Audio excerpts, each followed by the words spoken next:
से बड़े परिचित है। श्रमजीवी, बुद्धिजीवी, ये सारे शब्दों से परिचित है। लेकिन मैं देख रहा हूं कि पिछले कुछ समय से इस देश में एक नई जमात पैदा हुई है, एक नई बिरादरी सामने आई है, और वो है आंदोलनजीवी।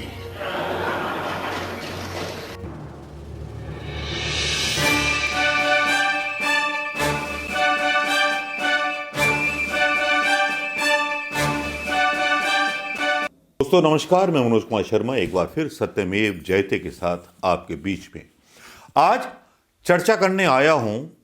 जो प्रधानमंत्री जी ने कल राज्यसभा में बयान दिया कि आंदोलन जे भी कुछ लोग पैदा हो गए, उन्होंने किसानों के आंदोलनों की सीधी सीधी बेइज्जती कर दी।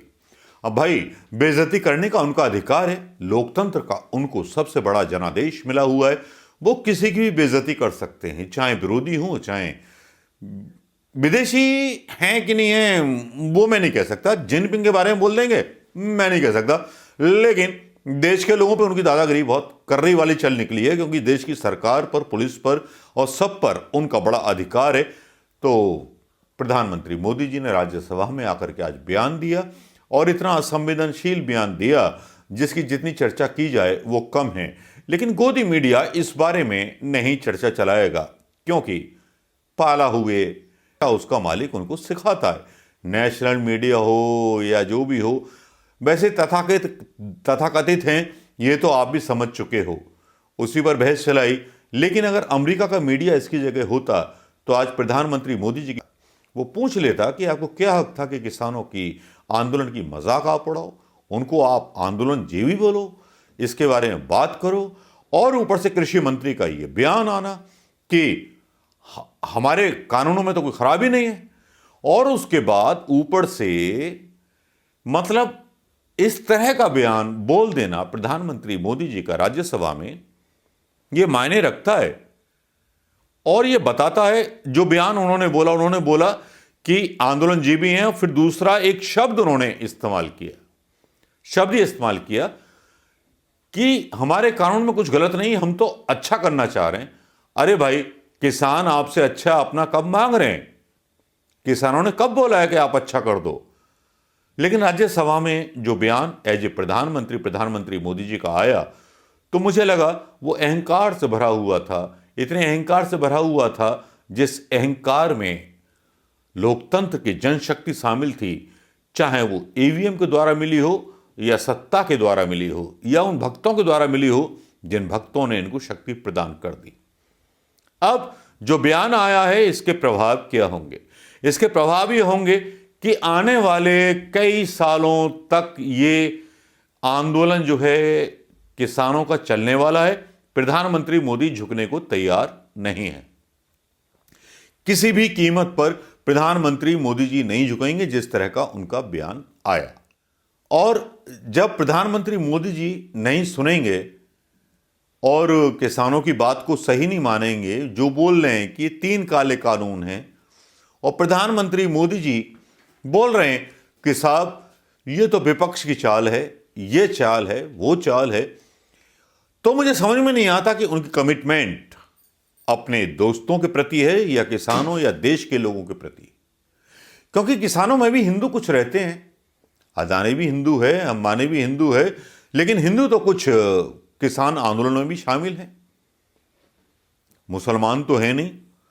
आज उन्होंने बड़े बड़े आंकड़े गिनाए कि 2 एकड़ से कम इतने किसान हैं, तो हम उनको फायदा करना चाहते हैं, तो उनका फायदा करना है तो एमएसपी डिसाइड कर दीजिए, लोग मान लेंगे। लेकिन आप अपने झूठे वादों पर और झूठे स्पीच पर फंस जाते हैं प्रधानमंत्री जी। देश की जनता आप पर अब विश्वास करने लायक नहीं रह गई। कभी आप बोलते हैं मैं चाय वाला हूं, कभी आप असम की चाय को बोलते हैं कि साहब ये चाय को बदनाम किया जा रहा है। ये फिल्मी डायलॉग बंद कीजिए प्रधानमंत्री मोदी जी, चीन पर एक बार बोल के दिखाइए। आपकी जितनी मजाक सोशल मीडिया पे उड़ रही है, अगर ईवीएम ना हो तो आपकी भारतीय जनता पार्टी की 0 सीट आएंगी। आपने जिस तरह से कॉन्स्टिट्यूशनल पदों पर लोगों को तैनात कर दिया है, चाहे चुनाव आयोग हो, चाहे न्यायपालिका हो, चाहे जो भी हो, वहां जो भी कर दिया है वहां आप शून्य नजर आएंगे। अब जिनकी रीढ़ की हड्डी होती है वो तो बोलेंगे, अब जिनकी रीढ़ की हड्डी नहीं है, जिनको इनकम टैक्स और गलत काम करते रहते हैं, तो भैया वो तो आपकी ढपली बजाएंगे ना, तो ढपली बजाते हैं और देश के मासूम हिंदुस्तानियों को जो है गुमराह करते हैं।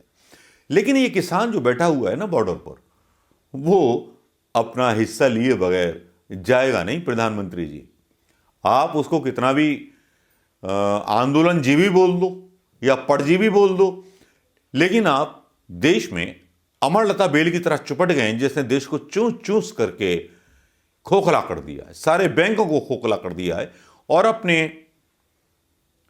दोस्तों को मालामाल कर दिया है। इस अमरवेल जो चूसती है ना देश को, उस अमरवेल का संबंध जो है सीधे उन उद्योगपति दोस्तों से है, जिन उद्योगपति दोस्तों को आपने पूरा देश बेचने के लिए ठान रखा है, जिनके संबंध चीन के साथ हैं और इसीलिए चीन के खिलाफ आप नहीं बोलते हैं। ऐसा लोग सोशल मीडिया पे बोल रहे हैं, मेरे पास कोई सबूत नहीं है प्रधानमंत्री जी, लेकिन अगर सबूत जिस दिन बाहर आ गए तो प्रधानमंत्री मोदी जी क्या होगा? क्या ट्विटर की एक मैनेजर को हटाने से सारी चीजें हल हो जाएंगी? जब आप उनको बोलते हो कि इसका अकाउंट डिलीट कर दो, इसका यूट्यूब चैनल डाउन कर दो, ये कर दो, वह कर दो, तो क्या हो जाएगा? घंटा हो जाएगा क्या? चलिए, प्रधानमंत्री मोदी जी पर मैं जब आपसे बात कर रहा हूं, आपको भी लगा होगा राज्यसभा में जिस तरह का बयान प्रधानमंत्री मोदी जी ने दिया, क्या वो आपत्तिजनक था या वो अपनी जगह सही था? जो मेरे सपोर्टर हैं, यूट्यूब के सब्सक्राइबर हैं, वो भी बताएं और जो मेरे विरोधी हैं वो भी बताएं तथ्य के साथ कि उन्होंने किसान आंदोलन को क्यों नकार दिया। राकेश टिकैत से अभी तक सवाल क्यों नहीं पूछे गए? राकेश टिकैत जो हीरो बना दिए गए हैं पिछले दिनों पूरे मीडिया में, उनसे क्यों नहीं पूछा गया कि नाटकबाजी कर रहे हो, प्रधानमंत्री बोल रहे हैं, आंदोलन जे भी हो यार, आंदोलन खत्म करो, जाओ, क्यों बहका रहे हो देश को? लेकिन यहां उन सवालों के जवाब नहीं मिल पाते। मेरा स्टूडियो ऐसी नहीं है, मैं ट्विटर पर ये खबरें देखता हूं और खबरें देखने के बाद अपनी एक राय बनाता हूं और उसके बाद आपके बीच प्रस्तुत करता हूं। दोस्तों, यही मेरे पास एक पूंजी है जो आपके बीच लेकर के चला आता हूं। लेकिन प्रधानमंत्री मोदी जी के बोल आंदोलनजीवी एक नई भाषा का संस्कार था और दूसरा था एक डिसइन्वेस्टमेंट को लेकर के कि बाहर के विदेश के लोगों ने कर दिया। तो मतलब इतने बेशर्म हैं लोग, इतने बेशर्म तो दलाल भी नहीं होते जितने बेशर्म। थोड़े कहे को बहुत समझना। हम पुराने जमाने में चिट्ठी लिखते थे, पोस्ट कार्ड आता था, उस जमाने में इंटरनेट नहीं था, कुछ नहीं था, राम राम करके बस लास्ट में लिखते थे। थोड़े कहे को बहुत समझना, वो शायद मेरी उम्र के लोग समझ जाएंगे, युवा लोग नहीं समझेंगे। और युवा लोगों को समझ में ना आया हो तो अपने पिताजी से पूछे, अपने चाचा से पूछे, अपने ताऊ से पूछे। नमस्कार, जय हिंद।